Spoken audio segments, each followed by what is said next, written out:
Welcome back to Pet Showcase. I'm John Klein. The experts from University Veterinary Specialists will help you keep your pet healthy.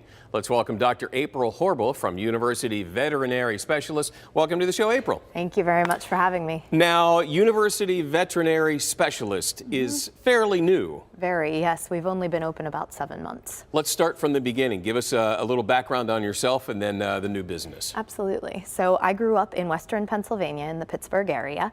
And my family has now lived in the South Hills for about the last 15 years. I initially have wanted to be an equine veterinarian for my entire life and have pursued that to the point of leaving the area for the last 12 years. I have done an college veterinary school, which is a 4-year degree after your bachelor's degree, an internship at Texas A&M University, and then a residency in equine dentistry and oral surgery at the University of Edinburgh in Scotland. Wow, Yes. Very impressive. Thank you very much. And it took me across the world, and it was a wonderful experience. But through that all, I always wanted to come back to the Pittsburgh area to practice. My idea of my practice morphed over time, though, as we realized what a need there was for specialized veterinary care in Pittsburgh, and in particularly the South Hills. It's been lacking for a long time there. My family's had some personal experiences with some of our pets where they unfortunately have had bad experiences and not being able to make it somewhere quick enough. And we had that conversation. We've lived in the South Hills too, and there wasn't anything available 24 hours in the South Hills, and it was a scary situation numerous times. Exactly, yes. And my family personally had that situation, so we opened our family business 7 months ago to address that problem. And you're right on the border of Peters Township, right on Route 19. Yes. Very convenient for everybody to get to. Yes. How did you decide, are you still working with horses and other animals, or did you decide just to deal with like household pets now? Or? No, so UVS is kind of unique in that aspect, in that we actually work on horses, dogs, cats, lizards, birds, rabbits. We've had a few goats, a skunk, a hedgehog. A pet skunk? A pet skunk, yes. So we see anything and everything at the hospital. Did somebody bring the pet skunk in, or was that a house call? No, it was brought in to us, actually. It even had a CT scan.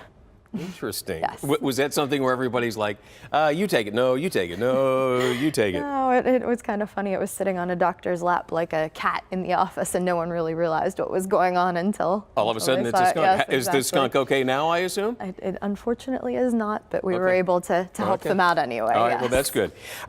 What does emergency and specialty care mean to you guys? Well, absolutely. So we practice the highest level of veterinary medicine that we can.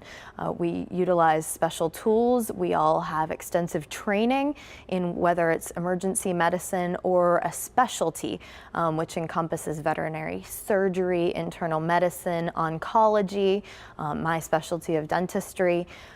So, that's really what it all encompasses. Is that something where to me, we've had dogs all our lives. I've never thought about dentistry for dogs. Is that something, is there some maintenance involved with that, like with people where we go and get checked up? No, they do. They absolutely recommend that dogs have dentals yearly, actually. Okay. Sometimes more frequently. Sometimes they require, root canals, extractions, things like that. And a lot of general practice vets are actually qualified and able to do the routine maintenance and cleaning required. Is that so? Do dogs get cavities? They do, yes. Oh. Yeah, they unfortunately do. So, and dogs could end up with a root canal or a rebuild or something like that? Absolutely, yes. No braces yet? No, not yet, but they do exist, actually. We're not doing them at our place, but some people have started to do them, yes. What kind of services do you offer outside? Are you making house calls if somebody has, pets on, something big that they can't bring in? Yeah, so we do have transport services available. So I have a horse transport available if I need to bring a patient in. We also have a van available to bring dogs, cats, and regular household pets in too. In the van, we sometimes transport pets, say if the patient's elderly or unable to drive and needs to come in. we can also transport them in more emergent situations. We've been to some house fires and some other, dogs having issues right on site, and we're able to bring them into the hospital with anesthesia and oxygen and things like that on board. Should our pets have yearly checkups and physicals like humans, or every couple of years? No, they absolutely should. A yearly basis is great. More frequently if they have an ongoing issue, more frequently if they have a chronic issue that you know about. But yeah, once a year is highly recommended with your regular vet. Your place is, you said, 6, 7, 8 months old, and it's a family business, which is great in the greater Pittsburgh area. Let's talk about technology. I'm assuming everything was brand new or fairly new when you guys opened up. Absolutely. So, in addition to having brand new operating rooms, brand new equipment in all of them, we also have a ventilator that allows us to keep patients under anesthesia and ventilated and allow them some time to heal for a few days. Of course, it's not like a person. They're not going to be on a ventilator long term, but we have that. We have a brand new CT machine, 16-slice helical scanner made by GE. It's the same system that's actually in the University of Pittsburgh Medical Center hospitals, and we have that same machine. We also have a brand new MRI that was just installed a couple weeks ago that is also based out of Pittsburgh. The company that distributes them is based in Wexford, so nice to be able to work with a local business for that too. So those are just a few of the things that we offer in addition. Are lifetimes, obviously for humans, are getting longer and longer. With technology like this, are lifetimes for pets going to be longer? Yes, that's what we're seeing. There are a lot of geriatric patients now that we didn't have before. There's a lot of geriatric issues then that we're dealing with like we didn't before. More instances of diabetes, cancer, things of that nature. So things that affect humans affect dogs, but now there are some treatments and some maybe solutions to some problems that didn't exist a couple of years ago. Exactly. Grief counseling, do you offer that? We don't have anyone on site right now that does that, no, but we plan to in the future. It's absolutely, a necessary part. And we're working in combination with the Beinhauer group that is actually just next door to us to offer services as need be. What are some of the reasons if somebody would need to come into a university's veterinary specialist down in the South Hills on Route 19? 24 hours a day, there's always somebody there. Exactly. So they either come in for planned appointments with some of our specialists, so surgeries including orthopedic procedures and things of that nature that are planned. Also, we have an oncologist available there, a veterinary oncologist, that for pets that are undergoing chemotherapy, things of that nature, as with regular appointments.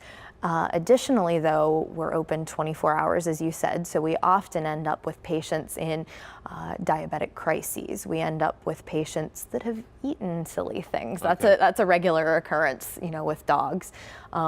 Sometimes seizures, they can come in for that instance, and then trauma as well, things that are hit by cars, things that have suddenly lost the use of their legs, spinal injuries, things like that as well. But to me, somebody should have done this years ago in the South Hills. Living in the South Hills, there hasn't been anything like this available 24 hours a day, and if you have pets, you might need care at 2 o'clock in the morning. No, I agree, and I mean, that's really why as soon as I was able and, as soon as my family was able, we came and we opened up there. What about insurances? Are there pet insurances, medical insurances for pets? Yeah, there are pet insurances available.